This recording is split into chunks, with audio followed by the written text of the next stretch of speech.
Good evening, I'm Courtney Brooks. Thank you for tuning in to Ask the Specialist. Tonight, we ask the dentists on CMU Public Television.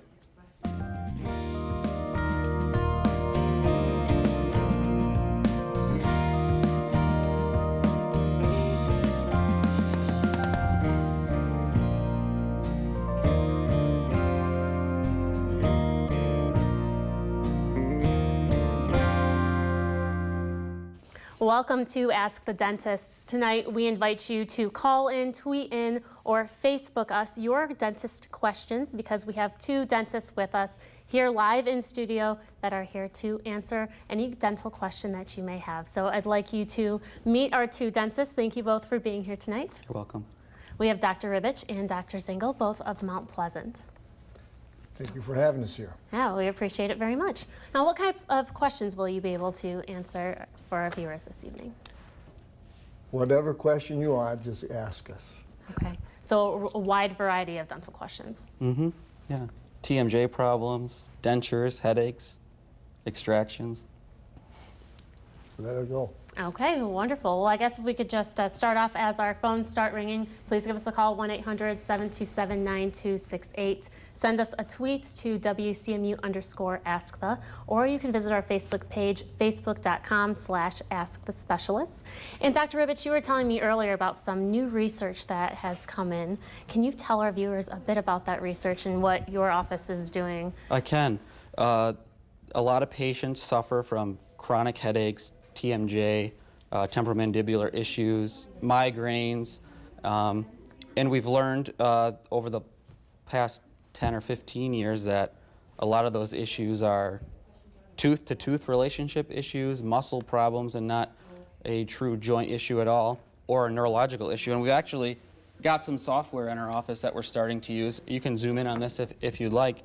That is a digital sensor that we can place between the teeth and help the patient close together and map the relationship of the teeth, how they come together, and the amount of forces that are put on each teeth that a lot of times lead to some of these issues that patients suffer from. So it's really interesting. We've had some great success helping people get comfortable. Right, now I experienced that T-scan earlier today and got to see where that pressure was on my teeth and my bite, and it was absolutely fantastic. Opened your eyes to some things, didn't it? It sure did, it sure did, and I can see how that would help a lot of patients. Now, Dr. Zingle, have you come across any new research lately that will help your patients too? Just some of the new materials that we're using, the nanofill composites, which the composites we're using today, there are things I can do with the composites today that I could have never done 5-10 years ago. They've come a long way. Things that would take us multiple visits, we can do them in an hour and a half. So the materials are getting better and better, and so it's more of a joy to practice dentistry now than it used to be 10-15 years ago. Now, for those viewers who don't know exactly what a composite is. Well, composite, basically fillings are broken down to two major categories. One, you have your amalgams, which means you're taking mercury and bonding it with a metal, and the other one would be a composite, which means it's composed of two things. It's composed of, in simple terms, a glass and a glue.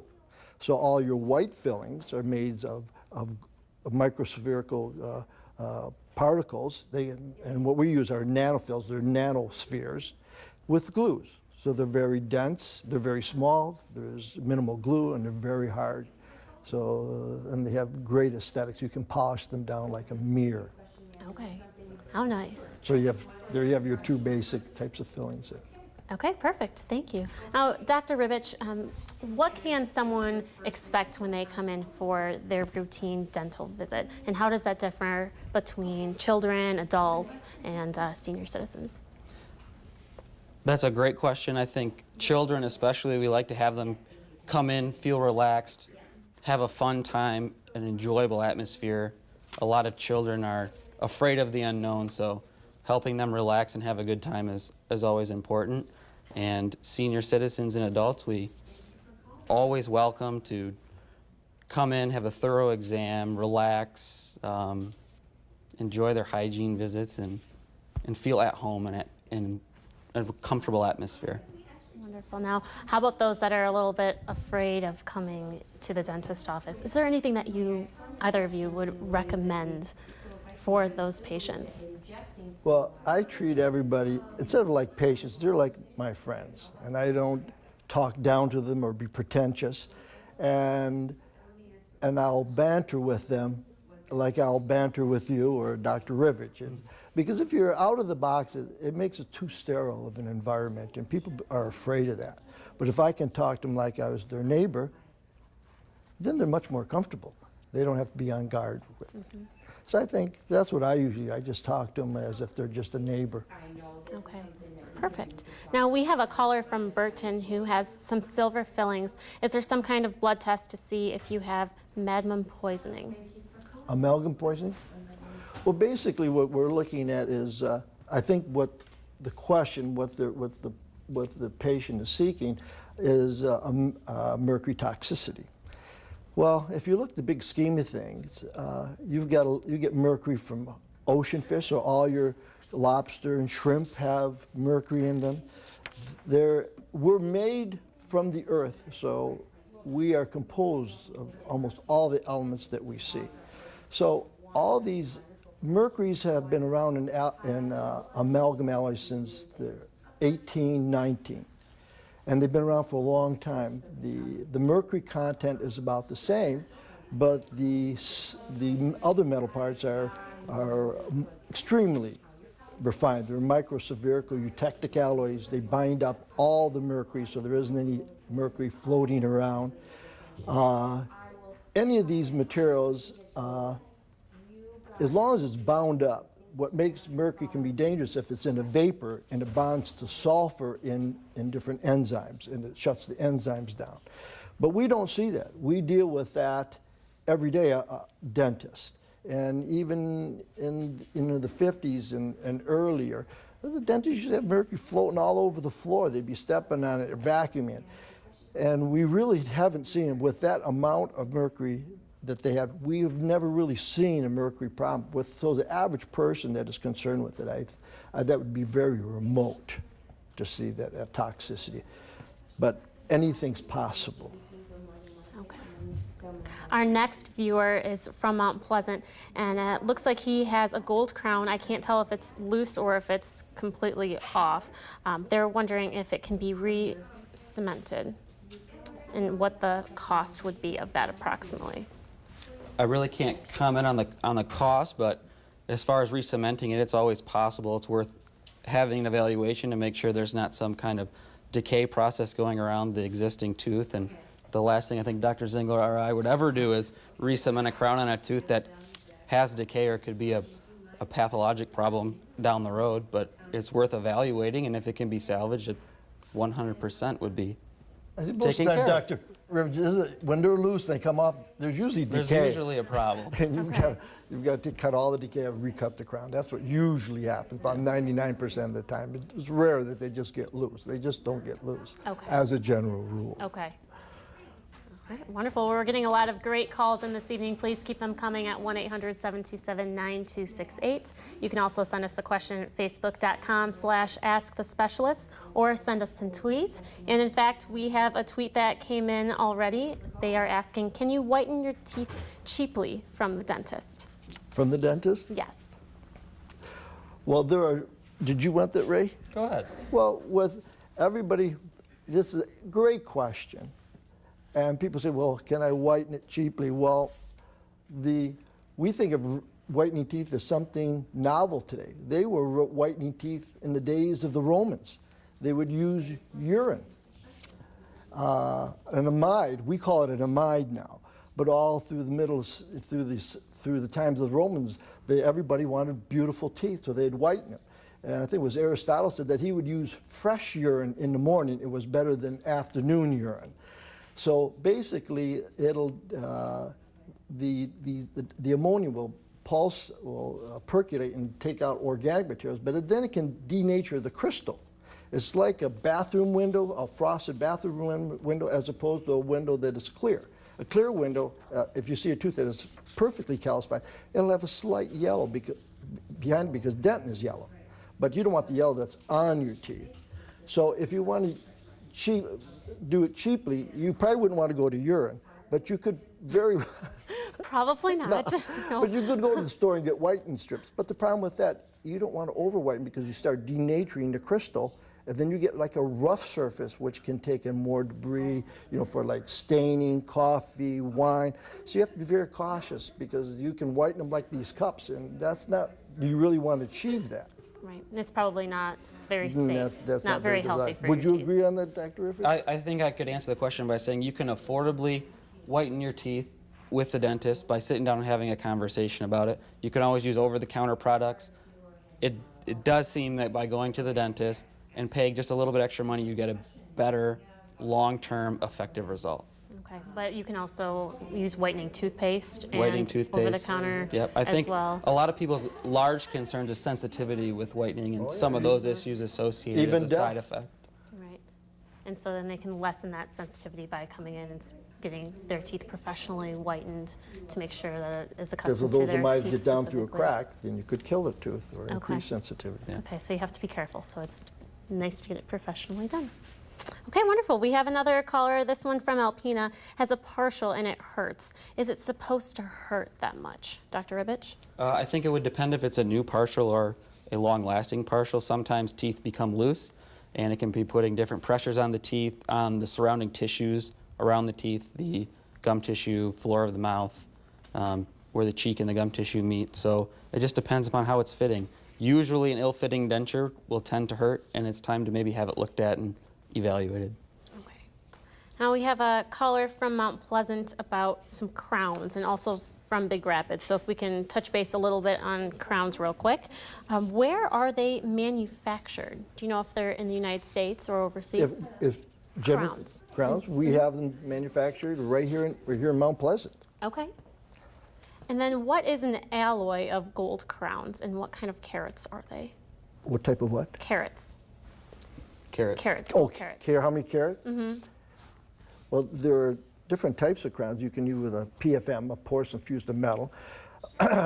Yellow gold, you can't fuse porcelain to yellow gold, so you have to use a white gold, which is a gold alloyed with platinum or palladium, because you can only bond porcelain to the oxide of a metal. So porcelain fused to metal crowns, PFMs, are great crowns, are very sturdy, very strong.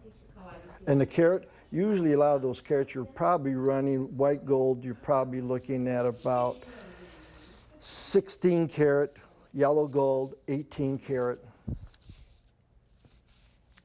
And then I guess one more last question about crowns, again about the location that they are made in, coming from. This caller from Trenton, they heard that some crowns are coming from China. Is that true? That's correct. There are some laboratories off the American soil that dentists are using as a more inexpensive way of paying for their laboratory fees and using those crowns. Like Dr. Zingle mentioned, Courtney Dental Lab is here in town. They do excellent, excellent work. I personally use a lab that's down in Virginia and one out in Utah, so there's, it really depends on the dentist and where they want to use, but yeah, they are worldwide now. But the crowns you get when they're in, you get what you pay for. If you get the cheap crowns in China, I mean, it's like small, medium, large, and they try to fill it, the spaces and the extra spaces with cement. Usually a lower quality metal, yeah. lower Yeah. quality You don't know gold what you're content. getting. Okay. Yeah. Okay. So you're getting what you pay for. You buyer beware. Buyer beware. A good relationship with your laboratory technician is hugely important. It's a big trust relationship. Okay, and then they can get that information from their dentist as to Yep. which laboratory they go with. Yep. Okay. A caller from Harrison has been told she has gum disease and that she must have several follow-up appointments. Why might this be? That's possible. People who sometimes have a long lapse from going to the dentist or chronic bacteria residing around the root surface of the teeth can break down the attachment, the bone level, and the gum tissue. And a lot of times it takes a couple visits to get those areas thoroughly cleaned. And a reevaluation appointment is always important to make sure that the therapy that's provided has been beneficial and was worthwhile. Okay. Another caller from Mount Pleasant. He's a 21-year-old male and he hasn't had his wisdom teeth out yet. He said he's had braces and he worries that they will push his teeth forward. Should he be worried? Well, The older you get, the more developed the roots become, and there are other pathological conditions that can occur with impacted teeth. You can get an epidermoid, mucoepidermoid carcinoma, dentigerous cyst, ameloblastoma. So a number of things, depending if there's how much room is there, because over time, tooth size has stayed the same, jaw size over time has gotten smaller, so there's less room for wisdom teeth. So it's better to get it sooner than later, if need be done. Okay, great, thank you. Now, Dr. Ribich, we have another caller who is asking a little bit about laughing gas. How come dentists aren't really using laughing gas as much anymore and are using shots? Well, we're pretty funny as it is, isn't it? Yeah, what do you need it for, right? I think sometimes it's a comfort level from the dentist standpoint, using it, wanting to use it, the associated cost with having it in the office. I personally don't use it. I try to help relaxation techniques. We found that iPods and music and headphones has really helped patients relax and feel at ease. So, you know, that's really a dentist. Do you use it at all? I don't use very often because the effects of the patients will have, sometimes they can get some pretty nasty headaches from it, or Yeah. the vomiting is what I Yeah. don't like. Really ruin your day, you know. So if a patient really needs it, then we'll use it. But the problem, it builds a false trust. The patient believes they need it to get through an appointment. If they feel you're approachable, the problem diminishes. So we have it, but if we can avoid it, and the patients become better patients if they can trust you who you are, rather than have to have something artificially sedate them to a degree. Okay. Our next caller has asked a very great, just general dentistry question about plaque. How can he prevent the plaque from any takers?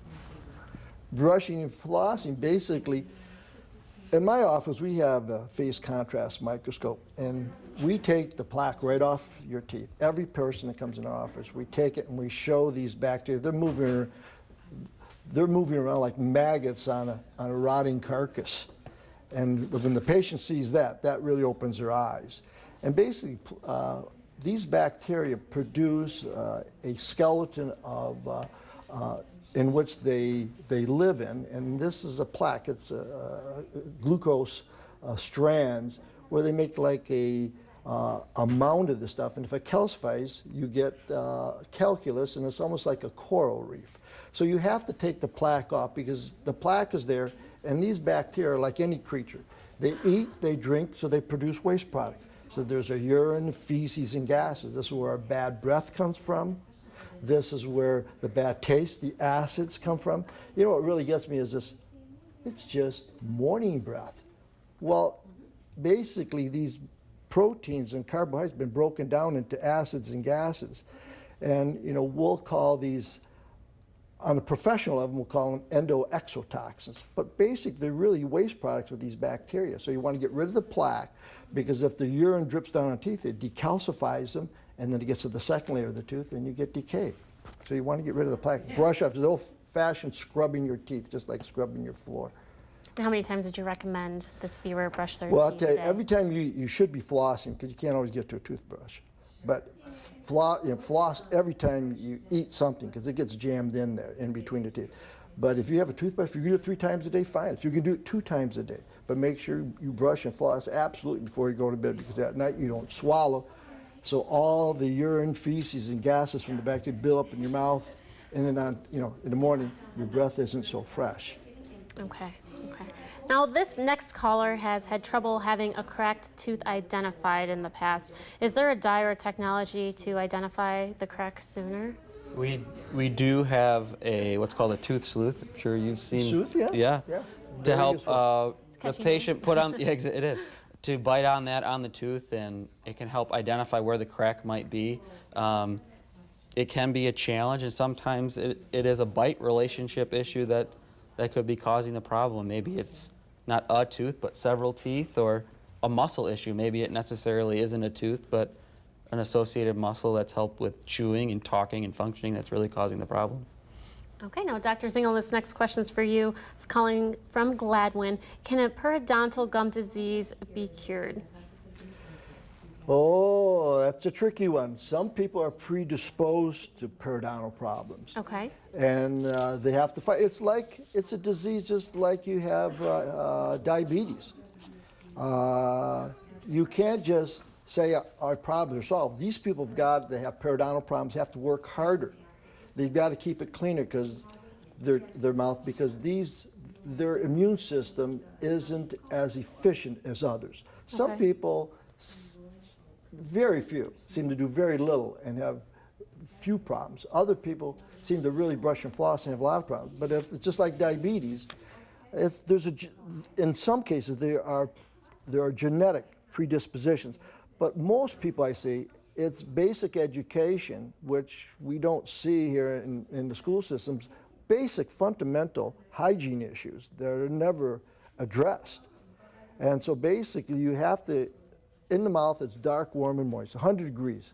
Can you imagine if you took some chicken and you put in some water, threw it in a garbage can on a sunny day? What do you think it would be like from breakfast to lunch? That's what I tell my patients. Not a pretty sight. So brushing is critical, flossing is critical, and if you have periodontal problems, you could be predisposed to it. So you have to work hard in keeping the food off the teeth so you do not feed these bacteria. I don't know if it can necessarily be cured, but the teeth can be maintainably healthy so that it doesn't progress. Now we have a question coming in via our Facebook page, facebook.com/askthespecialist. The question is, well, they wear a mouth guard for TMJ. I have had it adjusted once to fit my mouth better. I wake up in the morning with my jaw snapping. My question is, by wearing a mouth guard, should that alleviate this jaw snapping? Not necessarily. It can help with progressive issues, but to eliminate the popping and the clicking, as the muscles work and the jaw moves, you could have a small disorder or something going on in the joint that could be causing the problem. The bite splint will definitely help, and it might take more than one time to have the bite splint adjusted to get a stable bite relationship on the bite splint. And sometimes the snapping and popping can continue, but not necessarily be pathologic. Okay, great. Now we are in our last handful of minutes left in the show, and we have several of your questions that we still haven't. I'd love to get to as many of them as we possibly can. So we have a caller from Detroit who had a root canal in 2010 and still has discomfort. What can she do about that? Can she avoid extraction and gum cleaning? It depends on the tooth. Even though we think maybe endodontics is simple, it isn't. It's a very complex situation. It isn't just a cylindrical hole or a tapering hole. Sometimes, well, what happens as these roots go down, depending on the tooth, if it's a molar, it gets more complicated. There's multiple invariants of areas where it's difficult, if not impossible, to get all of the organic material out. So there are different techniques. It may be that she has an extra root, okay, and it wasn't identified, or there's something, it gets very complicated. It's not a very simple, it isn't a simple 1, 2, 3. These things get very complicated, and so if she had the root canal done and still having discomfort, you have to see maybe it's a cracked tooth. Maybe the root canal is fine and the tooth is cracked. So in those cases, if you still have a problem, you may want to seek out a specialist. Okay. Okay. Now a caller from Traverse City has a bridge hooked on her canine. A root canal on the canine is needed, a Maryland bridge, I believe. Can this be done? She's concerned that the fake tooth is loose. She currently has a Maryland bridge? Yes. She currently has a Maryland bridge. And the fake tooth is loose? Yes, the fake tooth is, she's concerned that it is loose. You should see a dentist and get that one looked Taken care at, of immediately? That could be a little bit of an issue. Okay, all right, Yeah. so the recommendation is to see your dentist as soon as possible.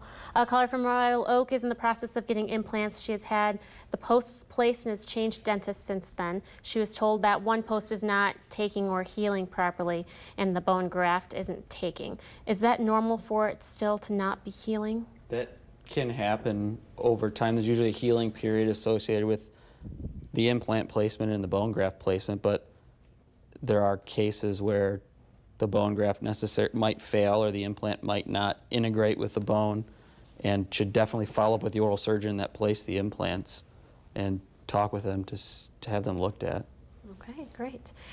For multiple extensions for dentures are needed for one of our viewers, and she wants to know what kind of dentures are out there for her. What was the question? Multiple? Yes, multiple extensions for dentures are Multiple needed. extensions? Or extractions. Oh, she needs multiple extractions. Okay. For her dentures. And the question was if she... She wants to know what kind of dentures are out there to fit her needs. Well, it looks like if she's having multiple, there's a full denture or a partial denture. Maybe you might be able to save some of the teeth and hang on to those teeth to anchor the remaining teeth. That would be a partial denture. Full denture, all the teeth in an arch would be, the top or lower arch, and you'd have a full denture. Those are your options there. Okay, great. Thank you. Now, Dr. Ribich, why do teeth hurt in the cold? Why do teeth hurt in the cold? Some people have a sensitivity to cold. A lot of times, if you look at the histology of the tooth, there's small microscopic tubules in the tooth that have fluid in them that innervate the nerve, and as any temperature crosses the tooth surface or pressure placed on the tooth surface changes the dynamic of the fluid in that tubule, and it innervates the nerve of the tooth, and the tooth can get sore. Okay, it's as simple as that. It's as simple as that. Okay, wonderful. Well, I'm afraid we are all out of time for tonight, but thank you, Dr. Ribich and Dr. Zingle, for being here tonight. Thank you for tuning in, and thanks also goes out to our phone volunteers who came in to answer your calls this evening.